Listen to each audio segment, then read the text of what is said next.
This mic is for little ones. A lot of his friends are dead. All committed suicide. Okay, everyone, good evening. We're going to start. My name is Mary Lou Carey-Cerniolo. I am on the PTA up here at the high school, and I am going to turn it over to Matt Mitchell from Somerville Cares About Prevention and Aaron Jennings. We are here tonight to discuss vaping and marijuana use. As a parent at the high school, this is a really important topic to me, so what you hear here tonight, take with you, tell your friends. I think we're going to all learn a lot tonight. So thank you so much for coming. Eat a lot of food. And here is Matt Mitchell and Aaron Jennings. Thank you so very much, Mary Lou. Thank you so very much, Mary Lou. It's been an honor to work with you. Matt, you can come up with me.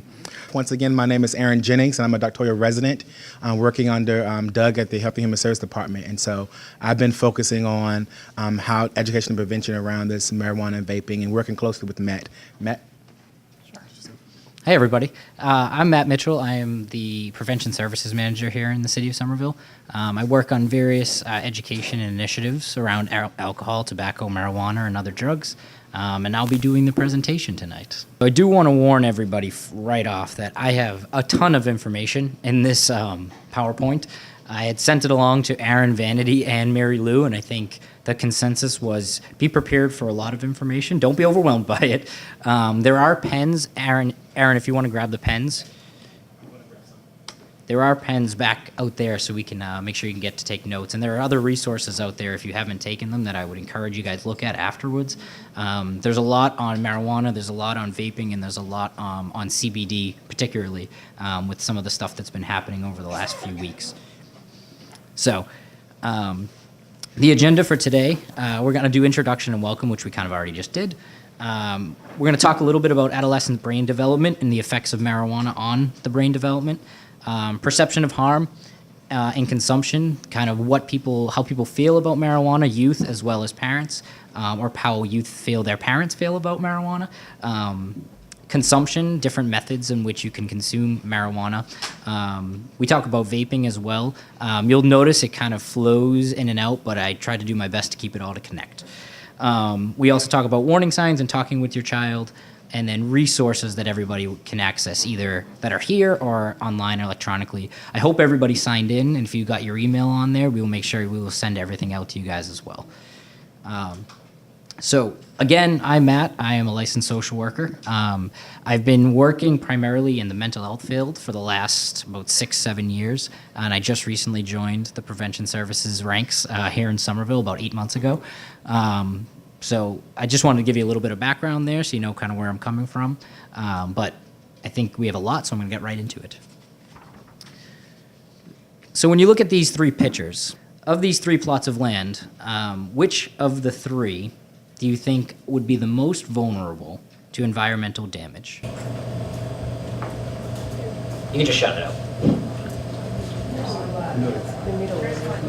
First one? I would argue the first one, actually. So, of these three plots, the one in the middle is the most vulnerable because it is still under construction. The same is true of brain structures as they're actively undergoing brain development for the youth. So, the first parts of the brain to develop are the parts that control the physical coordination and the reward system. We'll see a graphic on this too. The part of the brain that controls reasoning and impulses isn't fully developed until the age of 25, 26. Adolescent brain is very easily changed and moldable. This is where it's open to learning, but is also at risk for harm and negative changes in the brain structure and functioning. If teens use substances to help cope with stress, their brain misses a chance to learn how to develop internal ways of managing. So here you could see a graphic, hopefully my pointer here. It works going from the front to the back. So as the child ages, it goes from the physical coordination developing to emotional to motivation to judgment. So this prefrontal cortex is the part that's responsible for a lot of that.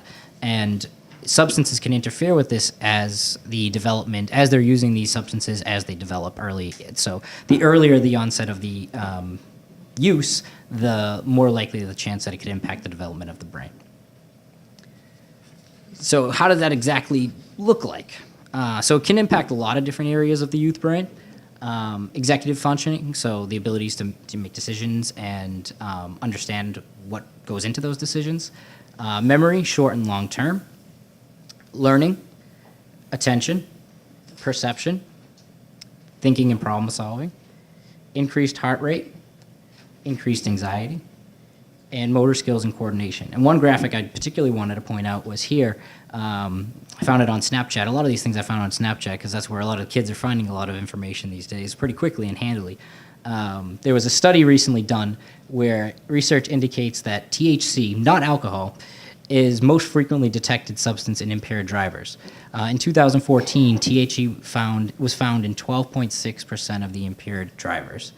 And a more recent study had shown that for marijuana weed affects drivers 18 to 24 when they smoked 100 milligrams of weed and then they used a driving simulator. The reaction time was significantly worse, even 5 hours after smoking.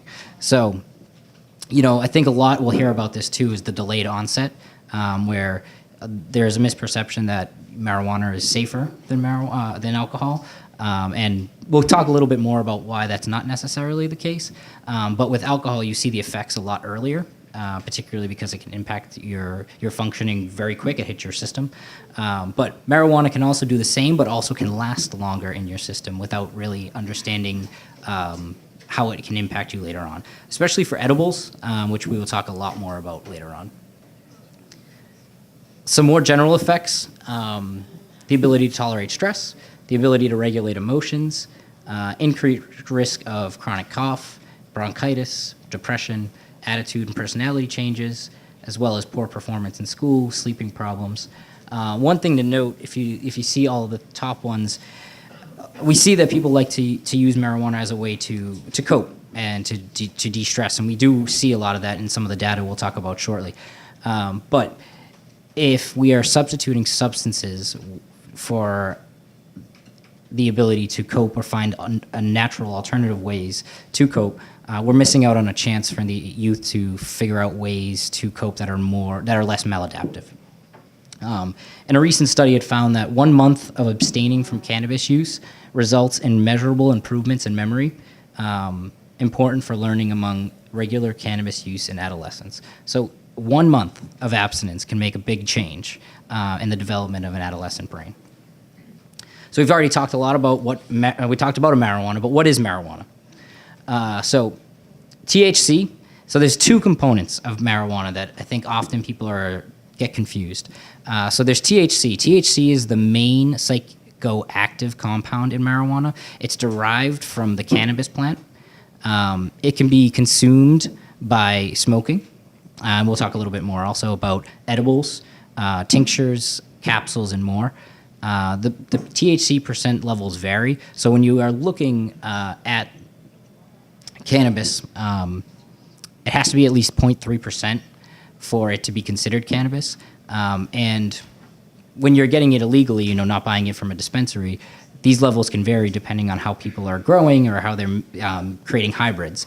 But if you were to buy it from a dispensary, these have to be very clearly labeled on the package to say how much THC is in the product, as well as how much CBD is in the product, which I'll talk a little bit about in a second. The side effects for THC can be coordination, dry mouth, red eyes, slower reaction time, kind of what we just talked about. This is the main component that gets the high. So when individuals talk about that feeling that they get after smoking marijuana, THC is the main component that plays into that. Here is just another graphic. It might be a little bit difficult to see, but when they looked at unborn mice were exposed to THC, they were less able to cope with stress later in life. This also affected the brain circuits involved with memory when the mice reached their teenage years. So a lot of this research is still new and developing because of the legality issues with marijuana across the federal level. It may be legal here in Massachusetts, but they're not recognizing their legality quite yet across the board, which could impact research funding. And so a lot of this stuff is going to be developing over time. As I was developing this PowerPoint, I found that every time that I put in something, I also had to update it with something new because it was changing every single day. So by the time I finish this, there could be 7 other things that come out of the world that I will have to update this again. But this is as up-to-date as possible with the information that we know right now. So THC, so there's 2 types that people often see for marijuana. There's the medicinal versus the adult use. So currently right now, Somerville has 3 medicinal shops here in Somerville. It does require a written certification from a qualified healthcare provider, not a prescription from a specific dosage. It's basically just saying that you are someone that qualifies for a medical marijuana card. So what that looks like is it depends on what you're coming in with. It could be a pain for whatever, some type of chronic pain, and it has to be shown that the person is in legitimate need for the cannabis. The individual must be over 21 to purchase, and they can only be bought at registered medical dispensaries. They can't be bought anywhere other than these dispensaries. And they're pretty high tech in terms of security. There are multiple layers where when you come in, you have to be over 21, but you also have to walk into kind of like a foyer. And there are guards or staff that will check your ID first. Then once they can confirm you're 21, then you can go into the marijuana shop. So there's levels of security that are layered so that not anybody could just come up and go into the door, especially youth. So medicinal marijuana has been approved by the FDA for 2 medications in particular. Dronabinol, I'm not good at medical words, so I'm going to try my best. Marinol and Sesamet. So they treat nausea and vomiting from chemotherapy. These are the only 2 that the FDA recognizes as medications that can treat a medical condition. Any other reports or anything that say that it's fixed or treated or cured some other ailment, it's just anecdotal, or it's just kind of how the person feels for that. So here is another graphic. It's just asking about can weed be beneficial to the brain? And again, it says at the bottom, THC has been found to help with brain's removal of toxic proteins linked to Alzheimer's. Now, again, that hasn't been proved longitudinally. It's just been kind of anecdotal or one-offs. But the hope is that as the research develops, the more likely we can solidify some of this information. Adult use. So currently, Somerville does not have any adult use up and running. The application process and everything is about to get kicked off. But this was something that about 75% of Somerville residents who voted wanted to have adult use shops here in Somerville, so they will be available. Very similar to medicinal marijuana, individuals must be over 21 to purchase. It does not require recommendation from a licensed doctor. So anybody who is over 21 who feels as if they want to purchase whatever strain of marijuana that is there, they are more than welcome to do so. They can only sell up to 1 gram at a time, so you can't buy copious amounts and take it out with you. But this is still up and developing. You've probably seen some of them in Salem and Western Mass pop up, and there's been long lines, and a lot of people are flocking out there to get them. But you'll start seeing more and more as the time goes on. And again, it can be bought. So here's just a little bit of a graphic as to kind of what they mean by the amounts. So 1 gram here is 1 to 2 joints worth. As you can tell, this is the bud, as they refer to it, where it's small, but it can be crushed up and put into or rolled up into a joint. And then there's other ways that you can smoke, but this is the traditional smoking method. And then each one, it goes for 1/8, 1/4, 1/2, and 1 ounce. So as you can tell, 1 ounce is a large amount of marijuana. It's not often that an individual will smoke this all at once, but you never know. And it depends on the pricing and everything. One thing about medicinal and adult use is not taxed because it's considered a drug, a medication, and adult use it's going to be pretty heavily taxed. It'll probably be taxed around like 20% total.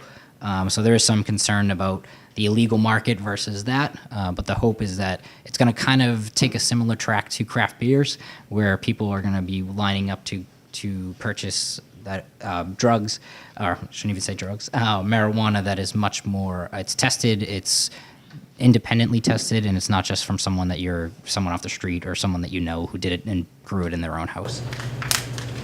Just a quick question, Yeah. sorry, just a newbie question here. How much would those amounts cost? In a store, I don't quite know off the top of my head. I would say that if it's a medicine, it's going to be expensive. Like 100? So it's going to range, believe it or not, this is actually ranging a little bit from anywhere from $60 up to $150. Part of it is because of supply and demand and what they're having access to. And I think as Matt alluded to earlier, for those places where more and more people are just trying to get into and there's longer lines, they're increasing the prices. So I think around here it's a different price point to maybe what you'd be able to get in other places or how it'll come forward. Again, it goes back to supply and demand. So right now it's a little bit more expensive for those grams, going up from that within that. And again, these will fluctuate also on some of their grades that they have and the strains in which they have, because there's different types of strains for each of the types of marijuana that somebody will sell. That's 60 to 150 for a gram or an ounce? Gram. And one thing I can say is in the other states that have legalized marijuana, for example, Oregon, they're growing more than they can sell, and that is driving a lot of their costs. The costs are way down in Portland or in Oregon because it's of supply and demand, and it's a problem for them because it is negatively impacting the industry and the money that they were anticipating bringing in, but also the accessibility to other people, making it more popular, or more people are more willing to buy it if they're cheaper than if it's a little bit more expensive.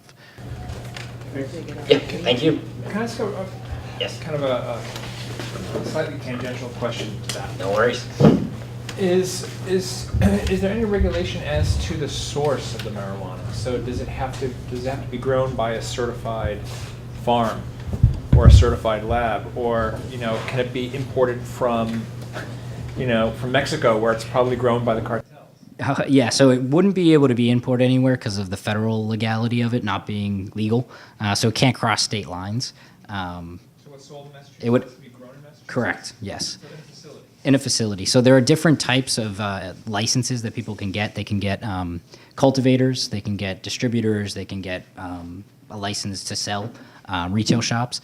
And then everything that's grown and then sold on the market would have to be independently tested before. So what would happen would be if an individual grows marijuana and wants to sell it in their shop, they have to send a sample of that to an independent lab. The independent lab has to test it to make sure that what they're saying is in it is actually in it, especially because the labeling, they don't want to say if there's more THC, they want to make sure people know what's in it. And then once that's tested, it sends back, and then they can put it on their shelves. There's a seed to track, I think that's what it's called, where it's a system where once it's grown, it's supposed to track the marijuana through the whole process so that the state, the people who are regulating it, know that what you're telling me is on the shelf is what actually is on the shelf. So the consumer knows what they're getting. Correct, yeah. So every single one that's on there, you'll see in bright, not bright, but it's in big letters. It'll say THC and then the amount of THC in it, and then CBD and the amount of CBD in it. Can I just add one more comment, though? That these are, what you're talking about here are the products that are sold in stores. We have to remember that people can do a homegrown as well, but you're not allowed to sell your homegrown.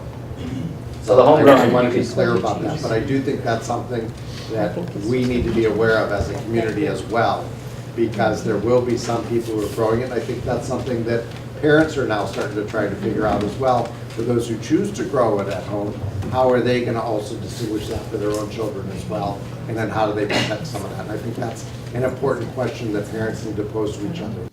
So you can grow up to 6 plants as one individual in your house, and 12 plants for 2 individuals, but no more than 12 in the house. And you got to make sure that you're storing it properly, and that you're not growing it or storing it outside where it's viewable to other individuals, and that it's not access to youth.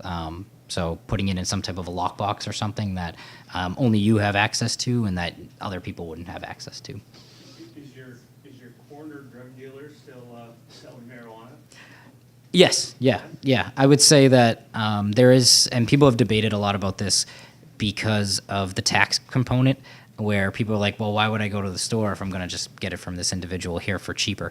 And I think that's something that will develop over time, kind of as people fine-tune and craft the craft of growing marijuana. You'll see, you're gonna always have those individuals. I mean, not to compare it to alcohol, but people still make their own beer, own wine, but it's not mass produced, or people aren't going to buy it from them all the time. But there's still a market for it on the black market, if you want to say. Any other questions? Good questions. These are what we need. So here's another graphic that talks a little bit about THC and how it interacts with the teenage brain. So it says teenage rats exposed to cannabis had increased activity in the region of their brain linked to habit forming. Their ability to plan, make decisions, maintain self-control, all were impacted. So it's a little bit of the general effects that I talked about earlier on, that people want to make sure that we're understanding kind of how it impacts the brain. Here, this was a recent study that got a lot of attention. I don't know if people had seen it, but it said that smoking cannabis once or twice could make teenagers more anxious. So it came out of the University of Vermont, where they scanned the brains of 14-year-olds from England, Ireland, France, and Germany who had smoked marijuana only once or twice. And they found that these teenagers had a greater volume of gray matter in the amygdala, which is the emotion portion of the brain, and the hippocampus, which is involved in memory and retention of memory. And you could see a little bit down here kind of the regions and how it impacted each of them. And then for vaping, which we will talk about shortly, research shows difference in cognitive ability between those who waited until the age of 17 to start vaping versus those who did so at 14. I have a question about this study. So, was there a time component to that? In other words, For the University was there a of Vermont. requirement that these individuals that were studied, right, who had smoked marijuana once or twice, was within, say, a certain period of time? Yeah, I believe so. I don't know it off the top of my head, but I can certainly get that for you. I'll send that information out to everybody as well. No, that's fine. I'm just curious if they've established, have they been able to rule out by experimental controls that the marijuana users that they're selecting, that it was a causative effect. It was a cause and effect.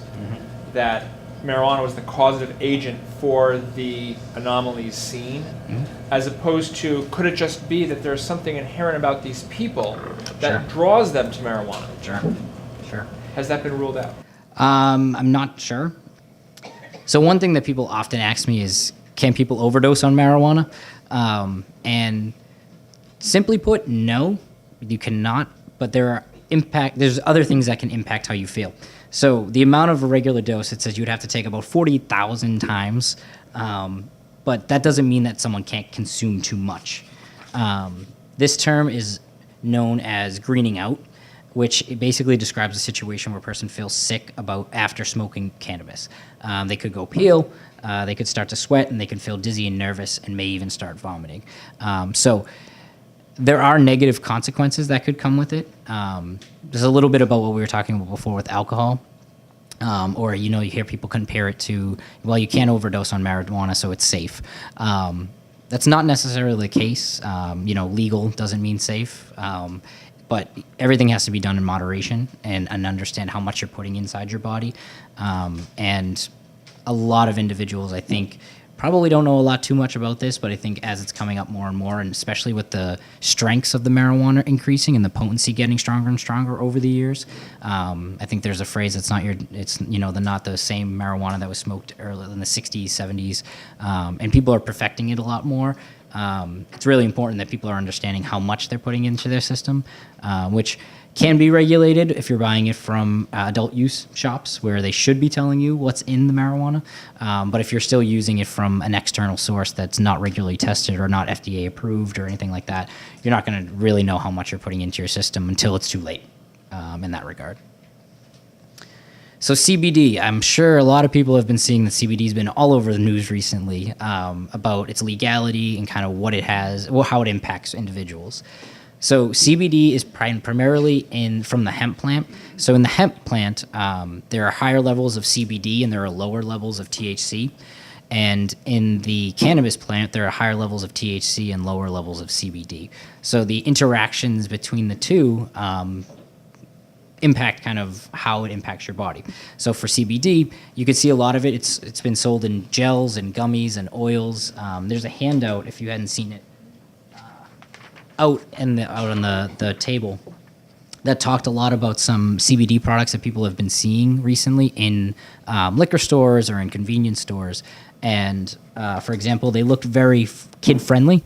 They're seeing gummy bears and very bright and very attractive to youth. And one of the ones that I've seen recently has been the CBD gummies down here. And it claims to have no THC, but our friends in North Reading did a study. They bought them and they tested them to see if there was a presence of THC in any of them, and that one in particular did have trace amounts of THC in it.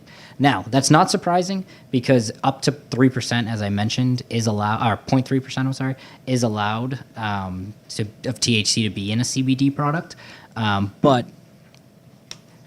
these products are not regulated by the FDA. No one is testing to make sure that there's the right amount that's supposed to be in them. So when you are looking at this and you say, oh, there's no THC in it, it's very misleading. And unfortunately, they don't have to put their ingredients on it for anybody to be aware of that. Recently in New York City, they've been putting CBD in coffee and drinks and brownies and things like that, and selling them at stores and bakeries. But they recently, I think as of like a couple days ago, the health department in New York removed all of the CBD products until there's some further testing around how it impacts the body and how it interacts with the body. So this is the non-psychoactive compound that doesn't produce the high associated with THC. Reports say that it helps relax pain, and usually you can apply it to the skin in like a lotion form, or you could put it sublingually under your tongue for a relaxation component. This has been approved. There have been 2 purified versions approved by the FDA to treat 2 rare forms of epilepsy. So there is some medical value to CBD, and I think the hope for a lot of CBD marijuana advocates is that this will be further researched so that individuals can start seeing how else they can use this product to help with other pain. But right now, it's way too early for us to be making any conclusions on that. And I think it's a little bit risky for what people are saying about it versus kind of exactly what's going on with it. The research hasn't caught up with the attention that CBD has been getting, and I think it's kind of wait and see. Let's get some more information on it. But there are 2 approved versions. And this quote here from the FDA commissioner says, selling any unapproved product with unsubstantiated therapeutic claim is not only a violation of the law, but can also put patients at risk as these products have not been proven to be safe or effective. So you'll see them. You'll see them on counters. You'll see, just like JUULs, which we'll get into in a little bit, you'll see them, and they'll be available to purchase for adults, hopefully, only. But it's one thing that you're going to hear probably a lot more about in the upcoming weeks. So statistics. So we looked at a couple things. So I wanted to go broad, and I wanted to look at the marijuana use since 1992. And if you look here, you can see that it's been steadily increasing in each grade. So we have the 8th grade, the 10th grade, and the 12th grade. And so the white, which doesn't really go well with the white background, is the 1992 percentages, and then the mustard color is the 2018 version. So as you can see, it is pretty steadily declining, and this is for across the United States. To narrow it down a little bit more to Massachusetts, for past month marijuana use for individuals 12 years or older, it was 13.38%. So this was a list of all 50 states. It's hard to see here, but if you can tell, 1, 2, 3, 4, 5, 6, 7, 8, ninth. Massachusetts ranks ninth amongst the states with their rates of individuals using marijuana over the age of 12 or older. To break it down a little bit more, we went to 12 to 17. It's 8.91%, so a little bit lower for the high school age. Again, this is the available data that's out there. That's not to say this accurately reflects exactly how many people are smoking marijuana, but it's the individuals that had participated in this survey. Here, this is for any ages 18 to 25. So you can see it's a pretty big increase for college age individuals for marijuana use, 30.27. That's a much higher rate. And that's pretty consistent what we've been seeing from colleges and some of the struggles that they've been seeing. I've talked with Aaron a little bit too, and some of his experiences working at Harvard and kind of how this impacts student life. And then for ages 26 and older, so once the brain is to be fully developed, it's about 10.94%. Now this again is about 2 years old, 3 years old. So I imagine this may be a little bit higher now, but it's just kind of highlighting how much is out there at the moment. Somerville. So back in February of 2018, we did our YRBF, our student health survey. Hope everybody was here last week for that. If not, we can send you the information.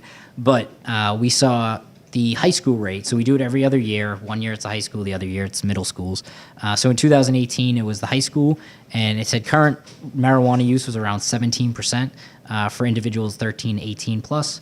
And then for the middle school is around 2%, which is, I think, lower than the state average for both, but gives you kind of a sense of who's smoking marijuana. Perception of harm. So one thing that we had definitely wanted to highlight is as perception of harm drops, marijuana use increases. So the less that people feel that it's going to impact them or harm them, the more likely they may be using any substance. But for this case, it's marijuana. So back in 2015, one study said few Americans believe that regular cannabis use is harmful to health. Among 18 to 22-year-olds, that perception of harm with regular marijuana use decreased from about 58% in 2000 to 33% in 2015.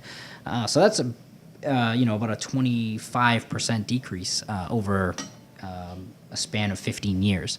And that's kind of getting to the trends and the legality and kind of how people have started to think differently about marijuana. And again, like I was just saying, the legalization of marijuana in multiple states has probably increased the public's interest in its possible benefits, and that's all driving factors in this. So back in December of this past year, we had a short survey where we polled some of the high school students. For the high school students that are here, you may have been participating in this. We polled and asked some series of questions around marijuana, vaping, and also menthol cigarettes. And so one of the questions we had asked was, how much do you think people risk harming themselves if they use marijuana? And we thought this was a very interesting trend where about 45% of Somerville high school students surveyed believe there was slight to no risk of harm to themselves using marijuana. So that would represent the blue and red portions. So as you can tell, one thing that stuck out to me was it was a fairly equal split, around 25% each, which is certainly much higher, or is concerning just about how that may impact their brain development and how much information they may know about it. And this was just a quote from the CEO of the Partnership for Drug-Free Kids, where there's a continuing trend among teens of a perceived lack of harm from marijuana use, and while use has not increased, potency has significantly increased.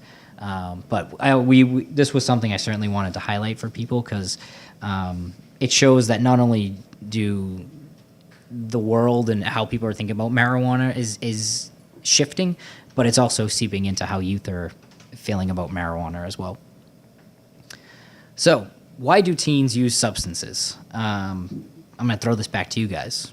Why don't you just shout out, why do you think people use substances? Stress? Peer pressure. Peer pressure?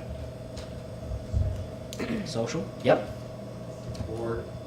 Boredom. Did you see that one come up? Think it's cool. Yep. All good examples. To get high? Yep. Is that the mayor coming in? And I think everybody hit exactly what I had on here. So we have on board, not having activities to do or having things that they're genuinely interested in doing. Misinformation, not knowing what they're going to be putting into their body. Escape and self-medication to get high, I think we were mentioning, but also how to cope and how to feel better in that moment. Instant gratification, I always like that I want everything right now, so that they're feeling something as they're inhaling the marijuana. Traumas, so we know that adverse childhood experiences can always play into substance use. Self-esteem, struggling with kind of how you feel about yourself and kind of how others may make you feel. Other external causes, celebrities, this was something I saw on social media where all these individuals talked about vaping. Now, I know it's a little bit different from what we've been talking about with marijuana, but it still applies. Social media influencers. Right here, it says that as e-cigarette consumption, it's been a link between social media exposure and vaping, which, as we've seen, has been lending to marijuana use as well. And then also other people. I think somebody had said peer pressure. But this quote here said, especially while you're in high school, you're a freshman and you see a junior or senior, and you want to do what other people are doing. And this came from a 15-year-old teenager who was asked about kind of why they felt like people were using substances.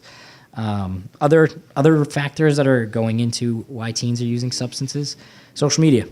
There's a lot of information on social media at people's disposal. Everybody probably has a phone in their pocket right now, and you could probably get any information you want pretty easily.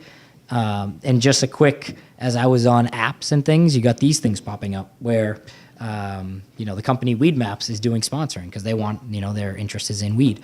But they're talking about, can you really get a secondhand high from cannabis? Vaping cannabis, the healthier, discreet, and portable way. CBD is weed without the high. Why are so many people using it? Indica or sativa, which should you smoke? This one, should I invest money in marijuana because it's a business and I can get, an investment in it? And all of these things came from Snapchat that, at any given time, you could just be scrolling through and you could be seeing these things at once. So we drilled down a little bit more and we asked the Somerville youth why they feel teens are using substances. So here the question was, why do you choose to use nicotine delivery systems such as electronic cigarettes, vapes, and JUULs? This question was a branched question, so depending on how the person answered the question, not everybody who took the survey would have seen this. So this was just for individuals who used nicotine delivery systems. So it was about 124 respondents, and the top one was friends or family use the product. Next closest was to relax or attempt to manage stress, which I think somebody had mentioned as well. And then the last one was the variety of flavors available. So you've probably seen from the FDA, they have come out with regulations asking that all e-cigarette companies not sell any flavored flavors anymore in stores or online, and they've been cracking down a lot on online services. But when they were available, people were still trying to access these flavors. And if you want to broaden the definition of flavor, which we did here in Somerville, we would consider any type of a vaping product liquid as a flavor, which I'll get into a little bit more shortly. And this also interacts with marijuana as well. And then another question we asked, which was a branched question. So if the person indicated that they use marijuana, the question was, have you ever used it to relax? And 81.5% of the individuals said that they did use it to relax. So that's a pretty significant amount of individuals who are using marijuana saying that they're using it to relax. But these are all factors that we want to look into very closely to make sure that we are getting a good sense of what people may need for resources and kind of what may be something that could help people divert or maybe use other things to help cope. So, consumption methods. So this is one thing that I wanted to go over because it's been changing a lot in the landscape of how people are smoking marijuana and also e-cigarettes and vaping. So there's the traditional way of smoking marijuana, where it involves the burning of the flowers. I don't have to go over that probably too much. But, they're feeling the effects pretty quickly. The peak effects are around an hour. The total duration of the effects could last around 2 hours. And individuals able to titrate, as we've seen with the amount of the buds that individuals could roll and smoke, they're able to kind of monitor and see how much they're smoking. Again, that's a little bit misleading because you don't know how much THC is inside the product, but there's some level of it. So here I wanted to pivot quickly to vaping and nicotine, and then we'll get back to marijuana and how vaping plays with marijuana. So as we've seen, vaping, e-cigarettes, JUUL has been a big thing all over the place, schools, the country, everywhere. So here is, when you think of vaporization, these are all the different things that people can vape. There's e-pipes that look literally like a pipe, but it's an electronic version. There's an e-cigar that looks like a cigar, but it's an electronic version again. These right here, these large-sized tank devices, these are what were originally known as vapes. They're the big, bulky smoking devices that leave big clouds of smoke that it's pretty obvious that someone was vaping something because there's a large cloud of smoke coming out. This is a medium size, so it kind of looks like a pen. I think I have one. But this right here, the rechargeable e-cigarette, has been the ones that have been the most controversial over the last few, I would say, years, where the JUUL has been primarily the one that has been focused on most because of its popularity. And I also have some of those here that I'll go over. And then the disposable cigarette, which is kind of not as much in play anymore, I would say. I can ask Bonnie about that. But I think with the rechargeable and the ability to kind of not have to buy single doses and buying liquids, which I'll talk about a little bit. This version right here, the rechargeable e-cigarette, is most likely what people are seeing with JUULs. And then these are other devices that people may be using as well. So it acts the same way as smoking, but it's not burned. It is heated to a temperature that which the active ingredients in the plant are released as a vapor. They're powered by batteries, and they activate a heating element inside of the device. And then the heat vaporizes a liquid nicotine solution contained in the small tube. So here's a breakdown of a vape pen. This is a little bit different than a JUUL. This would be the longer vape pen where you can open this and pour liquid into the device. So here you have the battery, which will power it, the mouthpiece where you would put it to your lips, the cartridge where you could put the liquids, and you could dump liquids into that depending on what it is. So you could put a nicotine solution, you could put a marijuana solution in there if you wanted, and it's hard to recognize which one would be which without smelling it.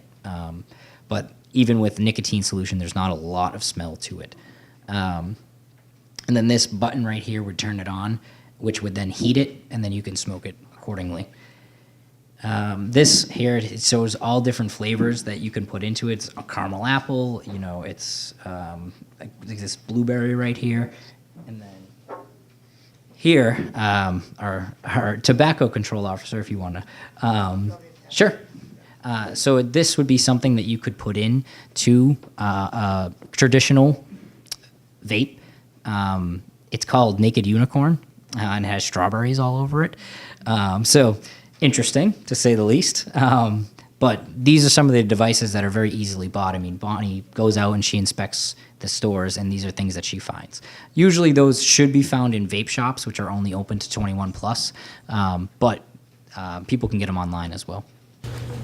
Matt, would you say that the fruity flavors and all of the kid-friendly cartoon characters on these products are predominantly marketed towards our youth? Oh, for sure. Yeah, for sure. It's a tactic that the tobacco companies used when they had flavor tobacco. When there's still flavor tobacco, but we've restricted it to 21 plus stores.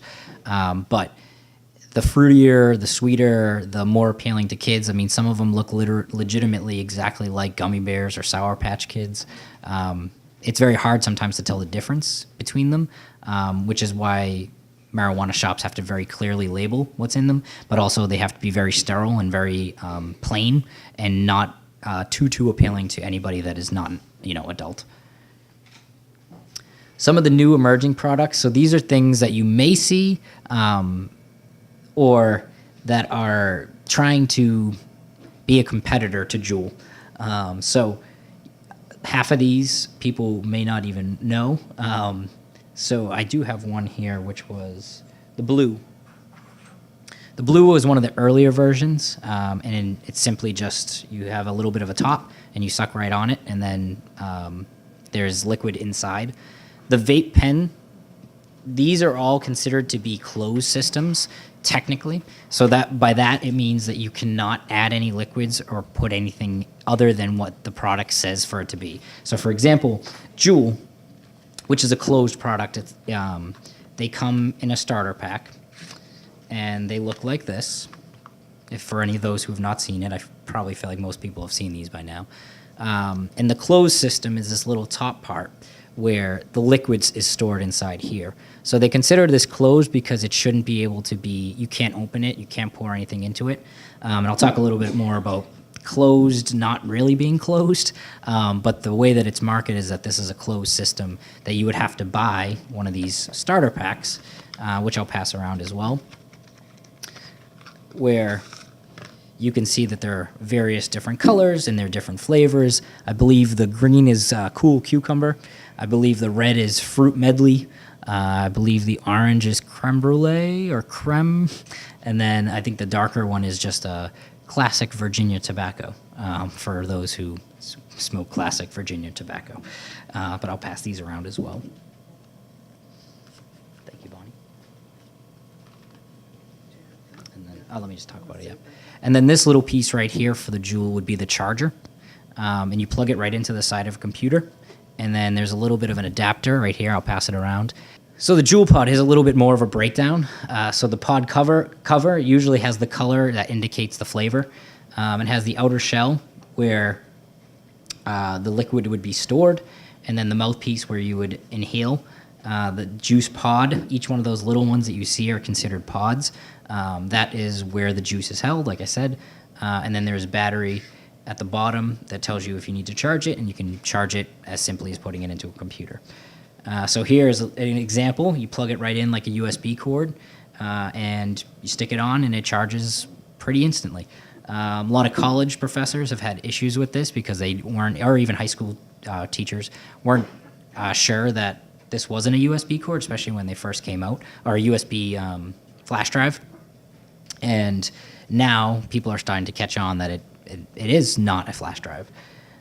You could decorate the JUUL. There's skins that you can buy, they're called, and you could put, this one has Louis Vuitton, but you could put anything on there and decorate it however you want to make it look cool. And then people are even calling it jewelry. This is more just a joke. But they said it's jewelry. You make a necklace out of it. So the popularity of it is, it's everywhere. It's widespread. And we see it in social media. We see it by other influencers. From 2017 to 2018 of this year, we saw a 78% increase in the number of U.S. high school students who vaped. I think for middle school, it was right around 50% increase. So this is going down even to the 6th, 7th, and 8th grades. JUUL. So the FDA has come down hard on JUUL, particularly because it's been the most popular product, and especially because a lot of their advertising early on they had youth-friendly or youthful actresses or youthful models in their ads, and so the FDA probably a couple months ago they asked for any forms of papers or documents that would show their marketing and their advertising methods, and if they didn't comply, that they would seize them. And so they got a couple of them, but then they raided their San Francisco office. That's where they're headquartered out of, and they seized a lot of the documents to look at kind of how they're marketing at kids. And so in response, JUUL says, we certainly don't want youth using this product. Okay, what else are we expecting them to say? They said that they will stop selling flavored products like mango, cream, fruit, cucumber in stores, and then traditional flavors, tobacco, mint, and menthol will still remain in stores. And these were For Somerville, these are still available in convenience stores, gas stations, liquor stores, wherever they may sell it. But I'll talk a little bit more about that change in a little bit as well. But the FDA is really considering a ban on them completely, unless the rates in which teenagers are using them goes down significantly soon. And I think that they're really getting concerned because it doesn't seem like JUUL is taking it very seriously. So here, we talked a little bit about teens are more likely to use e-cigarettes than cigarettes.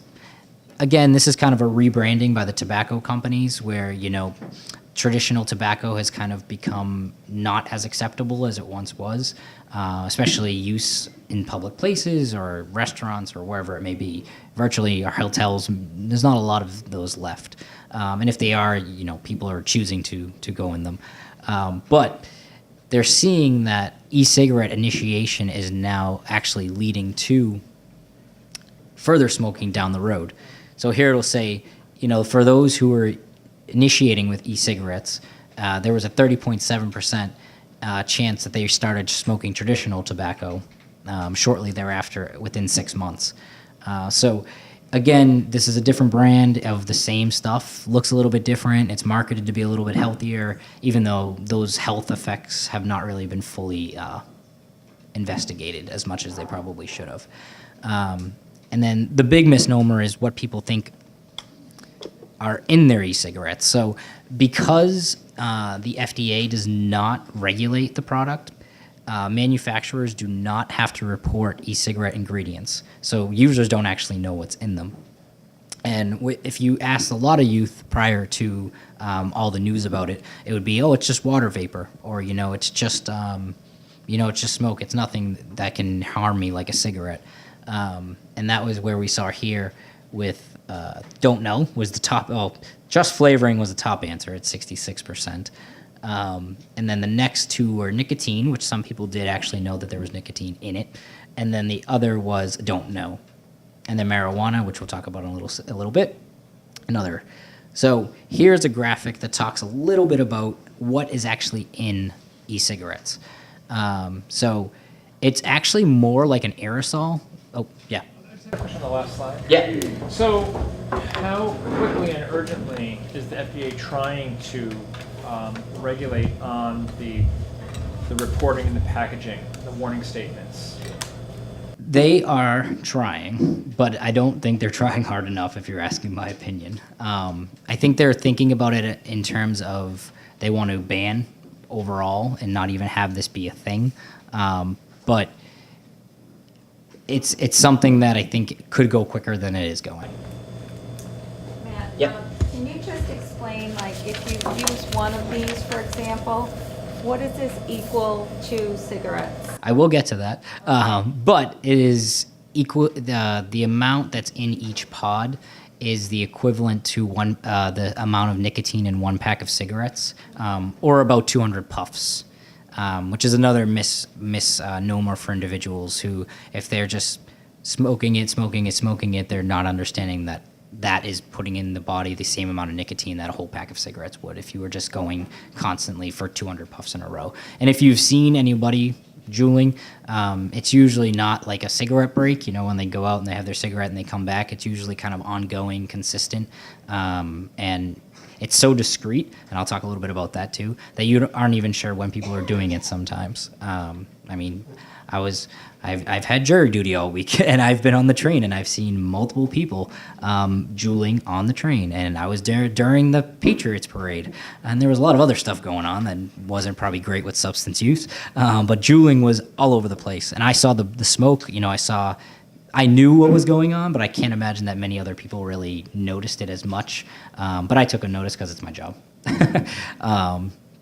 But yes, I'll have a slide for that too.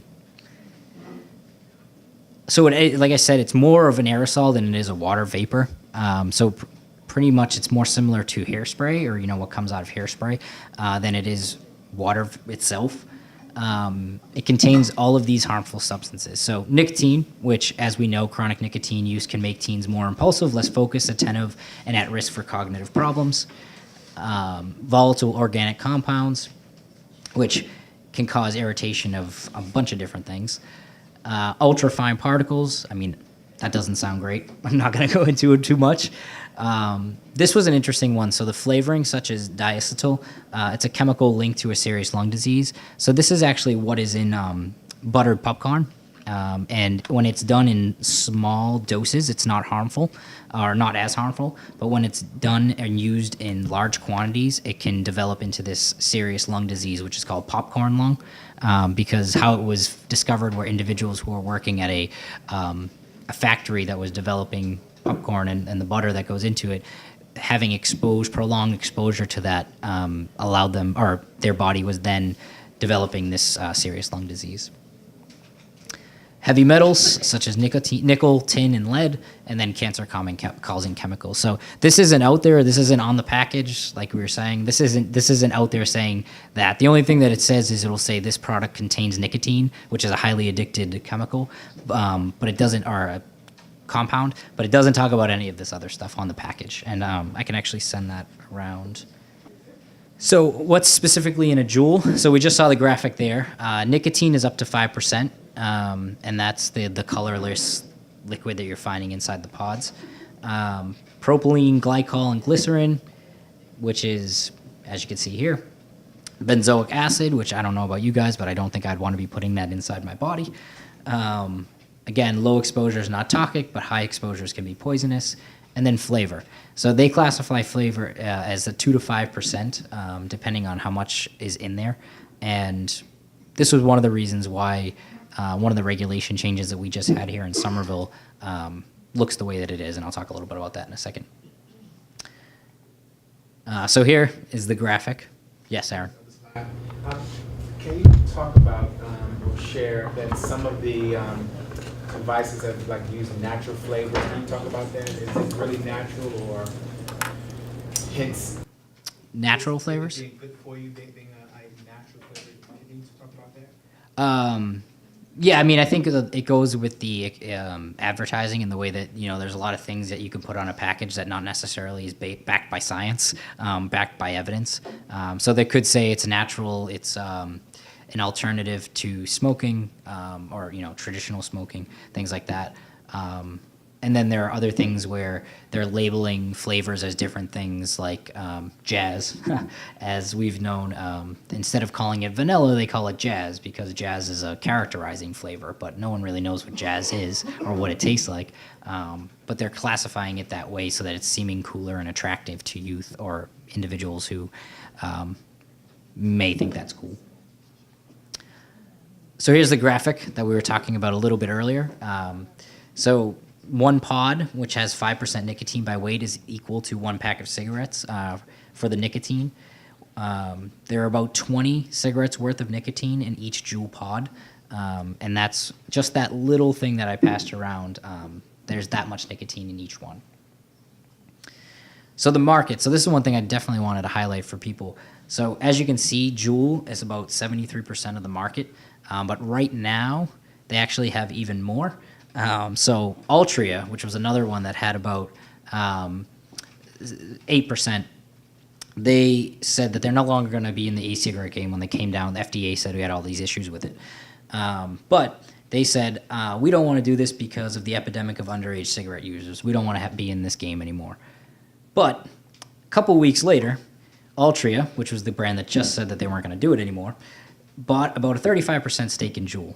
And Altria is the parent company of Marlboro and other traditional smoking. And so here it says JUUL gets a $12.8 billion investment from the maker of Marlboro cigarettes.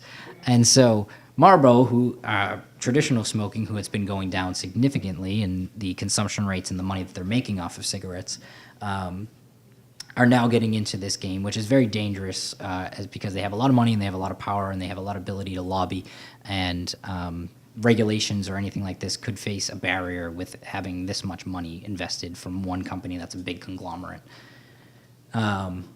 They said, this was just one thing that they said, that the partnership with Altria will keep JUUL products out of underage kids' hands, which I don't quite understand how that's possible.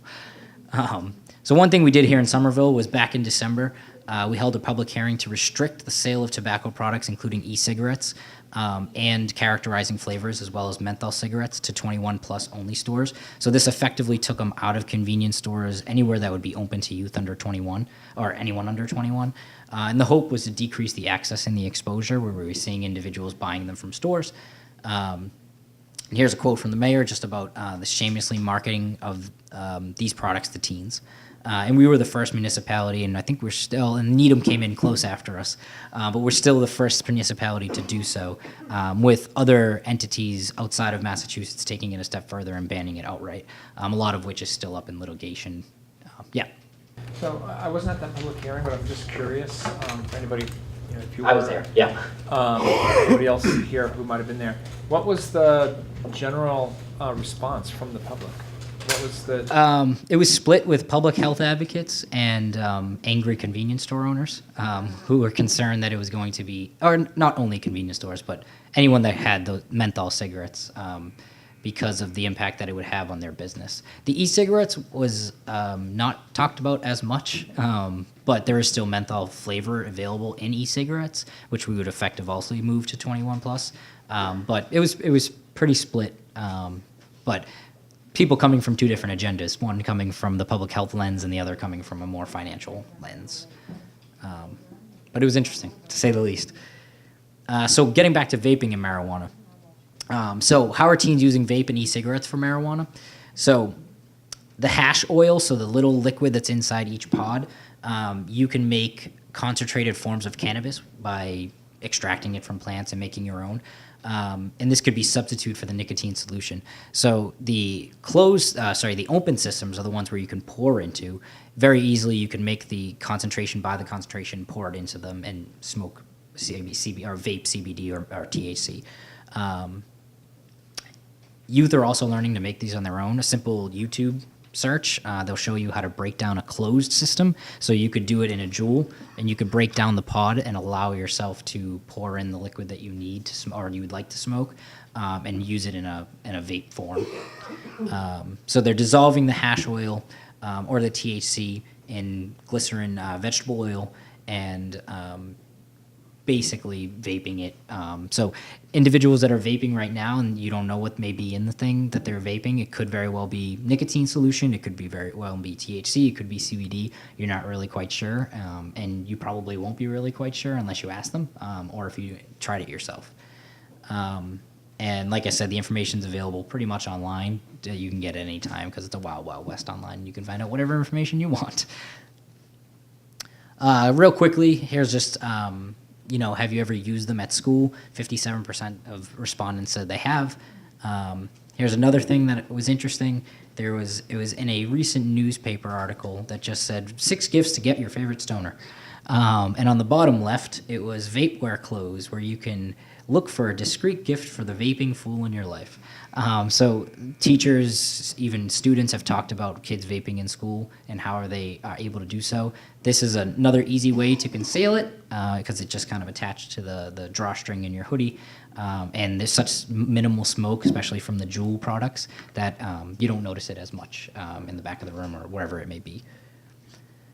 Here's lifetime vaping data that we've been seeing over 2017, 2018. So as the grades increase, there are more likelihood that people are vaping marijuana. And then past month vaping marijuana, again, still the similar trend where as the grades go on, the more people are likely to be trying or vaping marijuana. Again, this was asking people if they were vaping THC and or if they knew anybody that used the electronic cigarettes or vapes to inhale marijuana, and 61% said they did. And that was at a question that everybody answered. That was the full 695. And then, have you ever used marijuana or an electronic device like an e-cigarette, vape, or JUUL? Again, more than half said that they have. One study that I wanted to highlight from Johns Hopkins found that non-habitual cannabis users are more prone to paranoia, distraction, or memory loss when they're vaping marijuana versus when they smoke it, which was interesting. Another thing with the vaping was just because of the higher amount of concentrated THC, it's hitting people's systems harder than it would be by traditional smoking methods, such as inhaling it through a joint. And then, again, same thing where they had some people smoke 10 milligrams and others smoke 25 milligrams of THC, and then others vaped the same amounts, and they found those that had vaped consistently felt more stoned, performed worse on cognitive tests, and higher levels of THC in their bloodstreams. Edibles. So here are all the edibles that you probably could see. This one's not real, but I just saw it online. But who knows, it could be real at some point. So they're available in any of these forms where the THC or even the CBD are put into these, and you can chew them and eat them. Capsules, you can put them in there. Tinctures, the alcohol solutions, you can put it right under your tongue. And then oils, you can put it on your skin, or vape it, as we just mentioned. So it can be cooked into the food or eaten or infused into a drink. The THC or the CBD is absorbed into the bloodstream through the stomach and the liver. The absorption process is much slower than typical when you're inhaling it, so you could see effects 4 to 6 hours, sometimes later. And the amount that's in it will vary greatly depending on kind of how it's made and how it's prepared, which if you're making your own, it can be very problematic, I would say, because you could have one and not have any effects, but you could have another and have dramatic effects later on. So it varies from product to product unless it's manufactured in a way that is able to equally distribute it through the product. So here, like I said, delay in the onset of the effects and the inconsistency. Know your dose. I took this from a website that was much pro THC and edibles, but it talks about how much an inexperienced person should do, an intermediate experience. And the big thing is if you're not an experienced user, you should start slow, start small, and build your way up. But it's something that a lot of individuals, if they take, there was a story recently about youth, I think it was in Canada, that got access to the candy thinking that it was just chocolate, and it turned out to be infused with THC, and they were in the hospital getting treated for the green out, what I mentioned earlier, where they were feeling nauseous and sick, especially for someone much, much younger. I think they were like maybe 8 to 10, but they thought it was like a Hershey bar or something, and they wouldn't have known otherwise because it looked exactly like it. It looked exactly like this, actually. So, some warning signs of substance use. So, if you're noticing these things in your youth, you may want to take note. It would be declining school work quality and grades, the abrupt changes in friends, more withdrawn and a loss of interest in activities, abnormal health issues, changes in eating and sleeping habits, deteriorating relationships with family, less open and honest, cravings and can't quit. Again, these are all unique and relative to every individual person, so not to say that everyone is going to experience every single one of these, but people may experience them in different ways. Cannabis use disorder, so there is in the DSM-5 a substance use disorder for individuals who are struggling with cannabis. I won't go through it all, but you can see that there are certain symptoms that people would see, and I can send this out to people as well. But the main thing is that about 9% right now in qualify for CUD, they call it. So talking to youth, one thing we want to make sure is that you want to be clear about the goals that you're wanting for the conversation before starting. Are you looking to start an ongoing conversation? Are you trying to gain insight onto what your teen may be facing? Are you expressing your concern and your support? Are you gauging how your teen is ingesting? I can't even read that. It's important to be open and positive with your teen. Stay calm and relaxed. Take a break if needed. And don't lecture, but listen. I think a lot of individuals jump right into, here's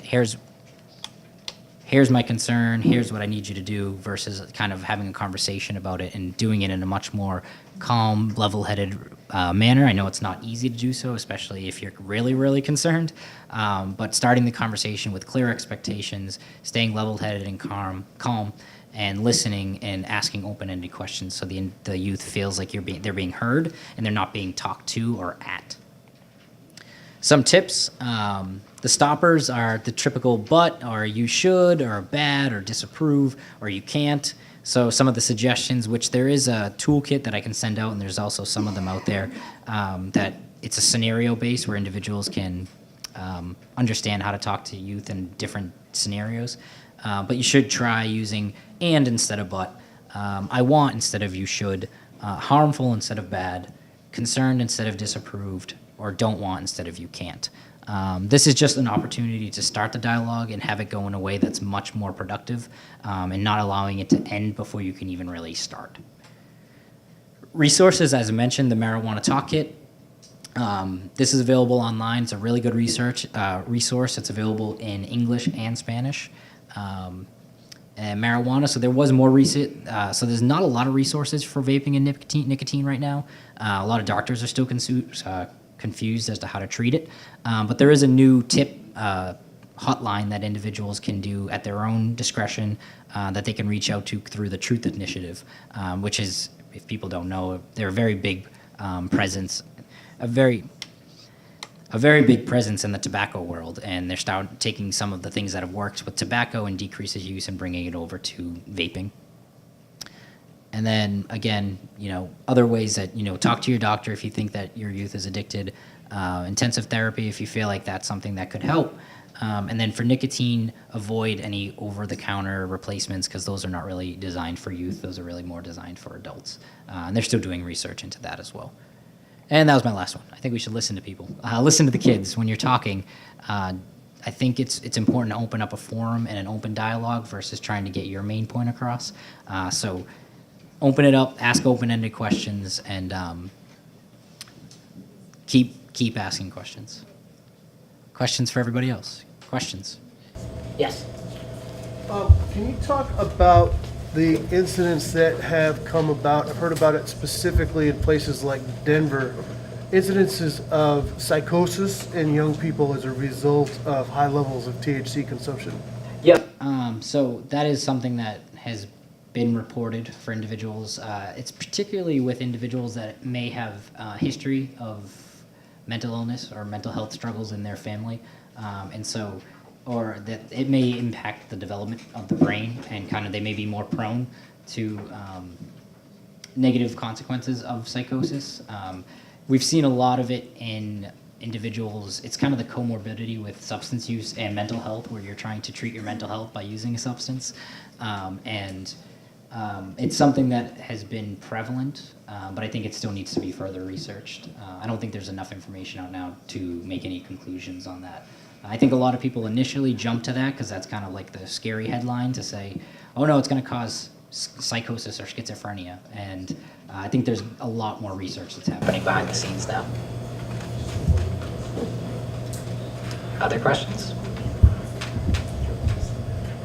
Matt, Yes. I'm going to close out, but can you ask everyone how they want to get more information, how we can help facilitate more conversation on this?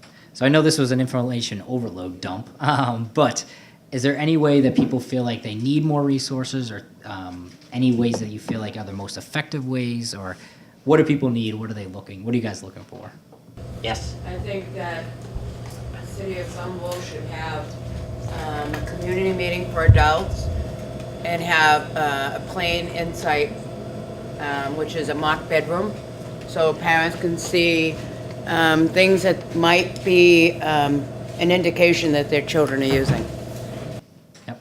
And for those who are not familiar with In Plain Insight, it's a mock bedroom, as Joanne mentioned, where the people show kind of where things can be hidden or how they can be kind of in plain sight in your room, in the adolescent's room, but you may not even realize it because you may not be as familiar with the item. Or in places that are people more likely to keep items. It's a good suggestion. Are there other ideas that we, as a city, could possibly help, or are more sessions like this help for people? Smaller sessions, different settings? What would help get some of this message out? Because I think one of the important things that we're trying to do as a health department, but also as a community itself, is these are tough things to hear about. It's sometimes tough things to talk about with kids and young people, even amongst ourselves. What can we do to help out? We can try anything. We're looking for additional ideas from any of the community members because we can do as much as we want, but if we're not getting people to show up for it, it's not gonna do anybody any good. So how can we help get additional people to learn about these things? If you have any suggestions, please let Matt know, let me know, you can talk now. What about introducing, a little bit more condensed version of this information in the schools? So I think that's a great question, for parents or for kids? I meant for kids. Okay, I was hoping that's So there was where actually you there were was going. a vaping incident in a classroom at ESCS recently. Yes. And so in response, they actually did have an information session where they actually presented, they presented a presentation. I'm not sure what content, I'm not sure what was in the content, but Right. there was a presentation. Apparently, my kids reported that they learned something about it. Great. They couldn't tell me exactly what, other than there is nicotine in it and that it's bad. But yeah, it's something. Great, thank you. I think it would be helpful to also have maybe stories of actual kids, teenagers talking themselves about, things that have gone wrong or things that, just all different sides of it through hearing somebody's own perspective. But also videos, I think, would be helpful, movies. Great. Thank you. Yeah. I think it would be helpful in this presentation would be, an overview of how this information is being delivered to youth in the schools. As a parent of a teenager, my daughter is wonderful, but when I ask her how her day is, she says fine. And then she's, in her bedroom FaceTiming with her friends, working on her homework and doing her thing. It's not easy communicating, especially when the teenager's not eager to communicate. So being able to really know where the resources are, when they're needed, to have kind of a just-in-time intervention kind of thing, when you do get the opportunity of, hey, today didn't go so well, let's talk about it. So advice that I could also offer into that is also turn around and say, here's how my day went. I didn't have such a great day today. This is kind of what happened with me. Thanks for listening. I just wanted to share it with you. We can model some of those behaviors as well, because I'll go home tonight and somebody will ask me, how was your day? That was fine. But then I'll go back to, I'll go onto my computer, do whatever I need to do possibly, or just in front of a TV and veg out if I need to do that.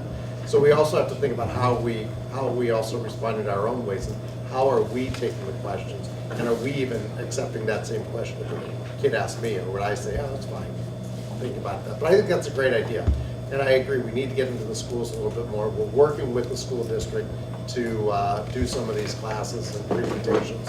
And one of the things that we also don't want to do is just do like the big auditoriums, because kids are just going to sit there on their phones, or if they have their phones, or diddle down, or not paying attention. I think we really do need to look at this as small opportunities and get into the classrooms and do it that way, and getting the schools to agree to do some of that.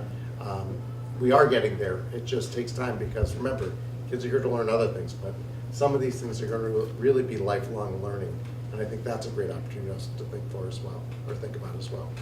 Somebody else had their hand up, and I'm sorry. I think Joanne, you did. Yeah, I did, but that's okay. There were some things that were mandated by the governor, and one was to have life skills in the schools. So you already have those programs available, and it's a 13-week class. And it teaches kids how to actually work with each other. About the things that they don't want to do. They'll give you maybe 25 words that are bad and 25 words that are good. And what do you want out of life? Of course you don't want to be sick or addicted. So all these things come up. So it does work. And plus they do have ESPRIT in high school. The ESPRIT is, do you want to No, you can tell Okay, them. ESPRIT is a screening that we do, and actually Matt's one of our screeners as well within the school district, as well as our school nurses and the programming in there. It really does a screening, brief intervention, and a referral for treatments if need be. And it is looking at substance uses whenever we're looking at that. And we've been doing it in the middle, we started in the middle school as well as the high school right now. And just doing it in 2 grades. It's mandated by the state, And we really actually took it beyond, above and beyond that, to look at 2 different grades and see if we can do the different in that. But again, we need the cooperation and the partnership with the schools, and we've gotten it. So that's really nice that we are seeing those partnerships within our district as well. We're supporting these. Did you want to Yeah, add so anything? just piggyback on what he said, the presentation for teenagers in particular. When you come into the schools, do you have that somewhat condensed, or is it something like that? You, believe it or not, we can do that. Yes. This is kind of like a kickoff because a lot of this stuff is just coming out right now and putting a lot of this in there. And I know you asked one question about some of the research and everything. When you look at the research that's out there for some of these datas and the data points themselves, remember, we're not just targeting on the kids who are smoking or doing some of that youth stuff. We have to look at a large grouping. We aggregate that down because one, they're not that old, so we don't have a lot of history within some of that. And these things are constantly changing, so we have to look at kind of a broader population health But I don't and a think broader the spectrum of teenagers are that. gonna care about the surveys. Correct, but and the- I do think that we can do this, but we've got to narrow some of those Yeah. things down. And like something that's much more Simple. simple in how dangerous or what's going in their body. Yeah. And we have to think about what our attention span is and what our Exactly. young people's attention span are. We have about 7 minutes to get it in there, and then they're not thinking about it anymore for about 2 minutes. Then they're going to come back, but we have to think, how do we put those in snippets? Look at your commercials. Look how they're doing it. Look at even TV shows now. Is how long you have their TV show. They will have a TV show on before it goes into a commercial. It gives the brain a break and how young people are doing it.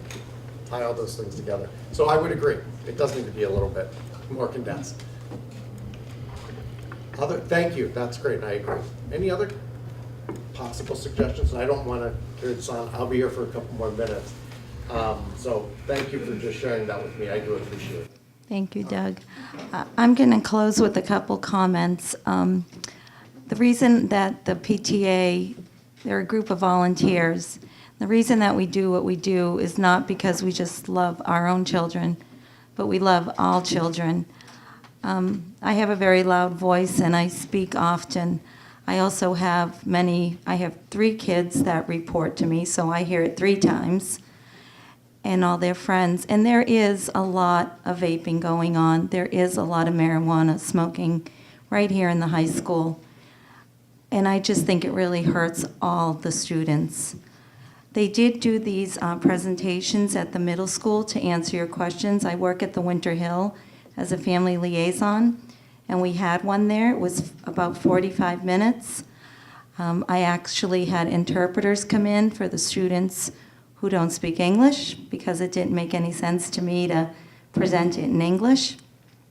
And then I heard that later that afternoon they went to the Kennedy, and it was very well received there. I don't know for sure if they went to all the middle schools, but I will continue to push for that. As parents and families, we need to speak up. We need to speak to the principals. We need to speak to the superintendent. We need to speak to our school committee. We need to speak to our mayor. This is an epidemic. And as you know, with everything else in life, if we start accepting things, then it just gets bigger and bigger. Instant gratification is out there, and our kids are grabbing it. Just a couple quick comments. My boys worked with the Somerville Cares About Prevention when they were in middle school. It's a great program. They also have them for high school. Great group of kids who are going out there and learning about the dangers of smoking, alcohol. Get your kids involved in that. As far as an event like this, it saddens me that we had a small crowd, but I'm thrilled for who is here because I know that you're going to get the word out.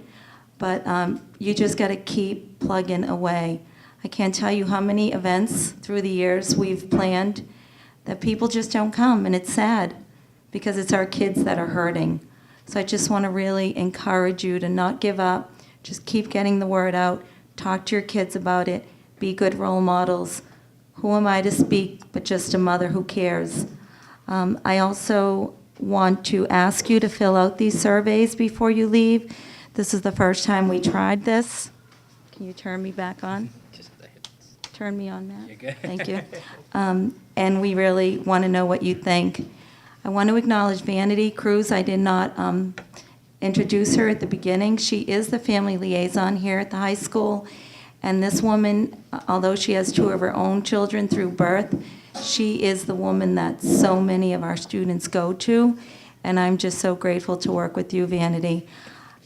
I want to acknowledge, we have Senator Pat Jalen snuck in after we started, but I caught you there. And Laura Patone, our school committee, is here. This is great. This is how we get the word out. Don't give up. And I think that's it. Thank you so much for coming.